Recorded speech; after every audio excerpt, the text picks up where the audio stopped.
Hey there, and welcome into another exciting episode of A for Effort. I'm your host, Matt, and as always, we start off giving thanks to our unofficial sponsor of the podcast, AMC A-List. $19.95 a month gets you 3 movies a week at local AMC theaters in your area. Check AMC.com for theater listings and offer availability. On today's episode, we're going to break down one of Disney's juggernauts this year, and that is Dumbo. This year, Disney is going to crush the box office, and I don't just say that because I love Disney movies. I say that because Disney has everything in its mother coming out this year.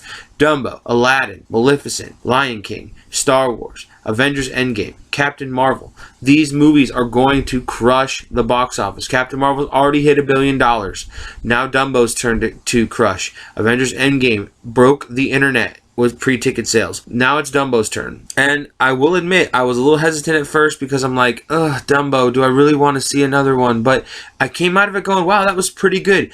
And for the first time in a really long time, a movie that was directed by Tim Burton didn't feel like a Tim Burton movie. It was, yes, in his style, in his vein, very dark, very, macabre in his directing style, but a lot of lighthearted moments to settle in on. The movie stars Colin Farrell, Michael Keaton, Danny DeVito, Eva Green, Alan Arkin, Nico Parker, and Finley Hober. I really enjoyed this movie just for the sheer childhood memories of Dumbo. I have a place in my heart for all the animated classics, and Dumbo is one of those. So, of course, I was going to see it, and of course, I was going to try to enjoy it.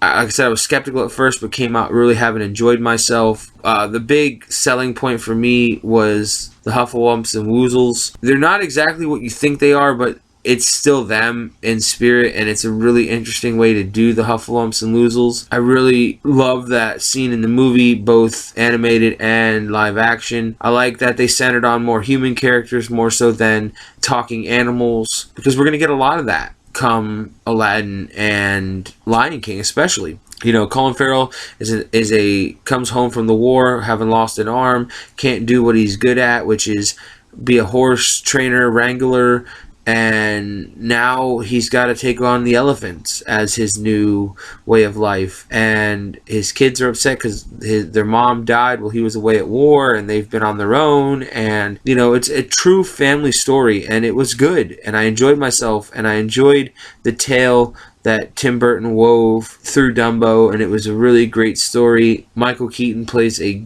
great antagonist and everything so far, from Spider-Man Homecoming to this.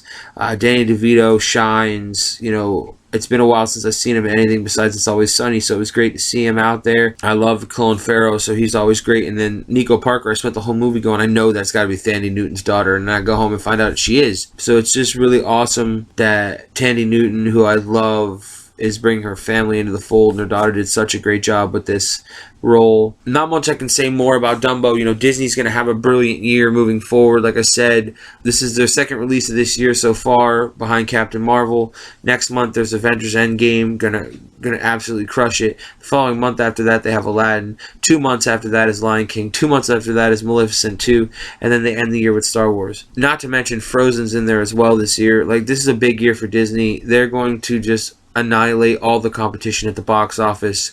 They're doing great so far. Dumbo underperformed a bit at the box office from what their hopes were with the budget that it had. $150 million, only did $50 million at the opening weekend box office, but it should make its money back with the overseas sales, as well as a continued run through April before Endgame comes out. I had fun. It was a good movie, and Disney will just continue to kill it all year long. This movie gets an A for effort. I've seen movies this year so far that are just not living up to the A+ expectations that I want to give. So for that, it's an A for effort. I've been your host, Matt. Check out all the rest of the videos on the YouTube channel. Like, subscribe, share, comment. Come back to us next time when we will have another quality movie review.